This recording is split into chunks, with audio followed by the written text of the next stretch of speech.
Hello again. You're joining us on this edition of Startup Central. Now, two former Google Pay executives have set up a neobank called Epifi. The startup has raised as much as $13.2 million, and this in their seed funding round. It's led by venture capital firms like Sequoia Capital, like Ribbit Capital, and Hillhouse Capital. We're joined by the co-founders, Sujith, Narayanan, and Sumit, Gwalani, and my colleague Rahul Dayama is taking over this interaction. Rahul, over to you.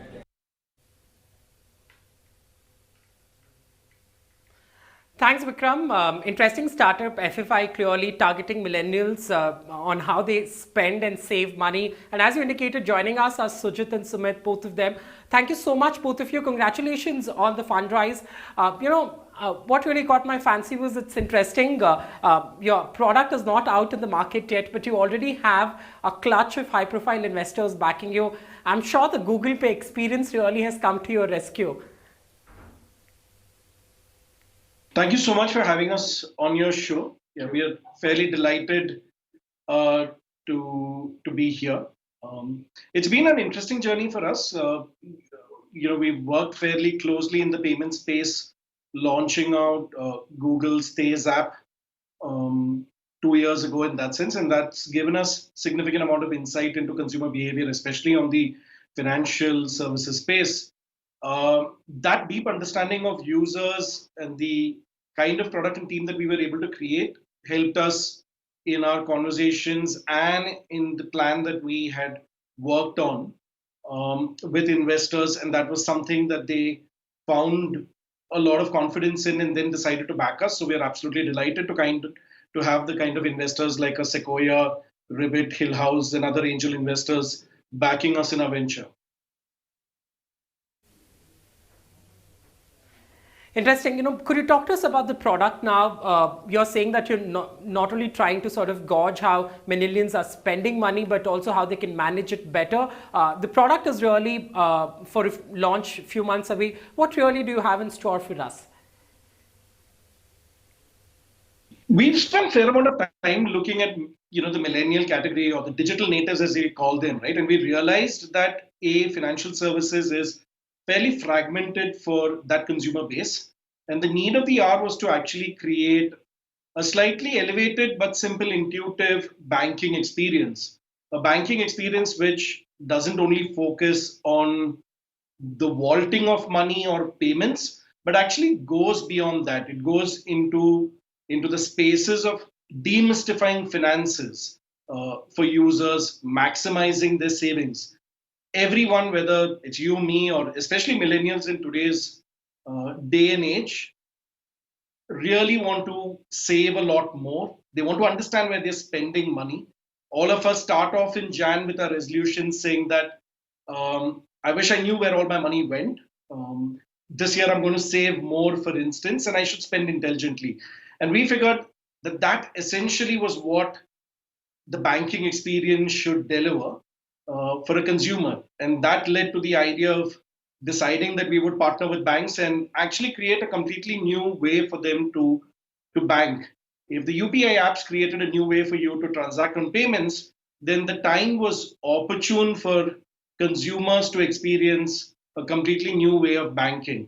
That's the platform that we're building out, and we should be in a position to launch this a few months from now. Yes, it's the time of the year when we are all trying to sort of make sense of our investments to file our IT returns really, and I'm wondering where the money has gone by. So you're saying you want to help us demystify finances, but I believe you also have plans to really launch a debit card, a savings bank account. I'm sure all of this would depend on partnerships that you would strike with banks. Is that work in progress? How will that really work out? Absolutely. So we are in discussions. We've actually been working on the technology platform along with banks to be able to take these products to the market. So given that the banks hold the regulatory license to be able to offer savings or debit cards, for instance, we play the role of being a technology partner which can actually take some of these products, rework it, rebrand it to a certain extent, and then take it to consumers in a dejargonized, simple, easy, intuitive way that millennials can use these products. But coming back to the product, I really want to understand what your pitch is to the millennials like me. All right, you want us to save money, invest, all of that, fine. But there's so many apps already out there. So, there's an information overload clearly. How would you declutter that space? See, the interesting thing is that if you actually look at it, financial services for any consumer right now, whether you're a digital native or not, is a fragmented experience. One of the key features that we're working on is to provide a unified dashboard or a hub that consumers can see all of their financial relationships and transactions. And that is the key element that we're working on, which is about demystifying financial services. It's not about a single product that you could have with an insurance or a mutual fund or another bank, for instance, but it's actually to see a unified view which makes sense. And I think that's something which is a need of the hour, especially in a fragmented financial services universe that consumers today are experiencing. So, are you really indicating that you will not shy away from areas like insurance, lending, and the likes, really whole stack of financial services that you would want to offer? I think that would take some time, but what we understand is users are in the market, but they're looking for products which are fairly simple. The category is different, right? I think today the problem is that in financial services, products generally are created keeping the entire universe of customers as being similar. We just believe that that's fairly differentiated. An audience out there is digital natives, and we need to oversimplify products to make them a lot more appealing.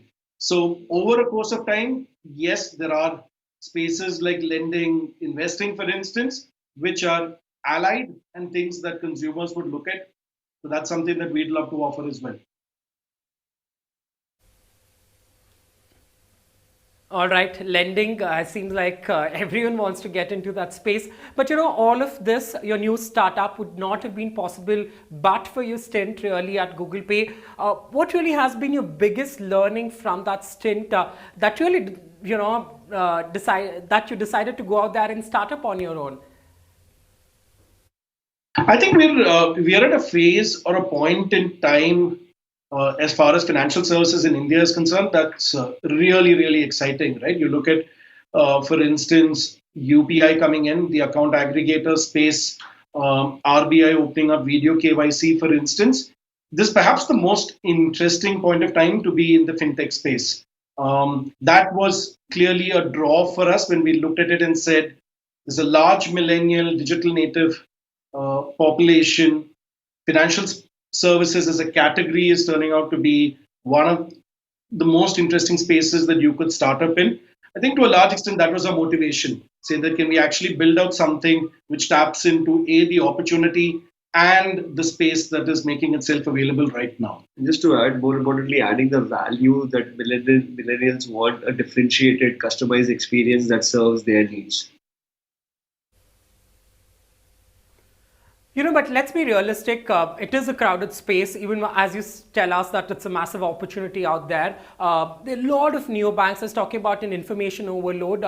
What will really differentiate you in the long haul, really? I think we're counting on the kind of team that we're putting in and our understanding of technology as well and the consumer audience that we're looking at out here. We've seen that in the products that we've built out in this past.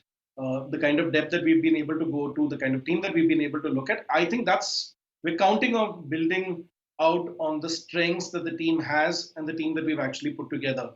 The rest, I think, once our product hits the market, we'll get to know a lot better of how the consumers like it and how they welcome it. Well, last couple of questions before I let both of you go. I'm sure you have tons of market research behind you. That's where you've started up. What, according to you, are the most commonly committed mistakes that millennials really make or do with their finances? What revelations have you had? So I think if you talk to millennials today, and we saw that during our research over the last year or so, is that most millennials have no idea about most things, right? From tax filing and savings, tax deductions, to even categories where they are spending money and how to maximize their savings is actually a pain point. I was just talking to someone today, and the same problem. I have spent and I've not saved anything. Where have I spent? How do I get insights into what I do? And most importantly, how do I learn to save better in the future and spend smartly? That's really critical, right? And we're trying to solve that problem. All right, interesting insights. You want to change how millennials are really aware about their own finances. I know the product is a few months away. Let's not spoil that. But what tips would you have for millennials watching this right now on how to get their finances right? It's New Year, time for some good resolutions. As a nation, we're a nation of savers, or it's there in our DNA to save in that sense. This new year, let's make resolutions to save more, spend, intelligently. That's, an overarching tip that I'd give all millennials out there. Interesting insights there from that conversation. Thank you both of you for joining us. Back to you, Vikram. Not sure how you're planning to save money this year, but lots of interesting tips there. Well, hearty congratulations to the entire team at Epifi for their seed funding round, and we'll be watching their growth here on. Meanwhile, we're turning to the future of these startups or these tech firms that are coming about. Times have been tough when it comes to funding, but what does 2020 hold for them? That's what we've asked some 21 powerful voices who would understand the tech world, the startup ecosystem very closely. Pioneers within that space, and they include the likes of Kiran Mazumdar-Shaw. We've spoken to Deep Kalra and also Nandan Nilekani. Here's a look at what they've told us.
Well, there's some crystal ball gazing, but from people who would really understand how it works for the startup universe. With that, it's going to be a wrap on this edition of Startup Central. I'm Vikram Oza from me and the team. Thank you so much for joining us.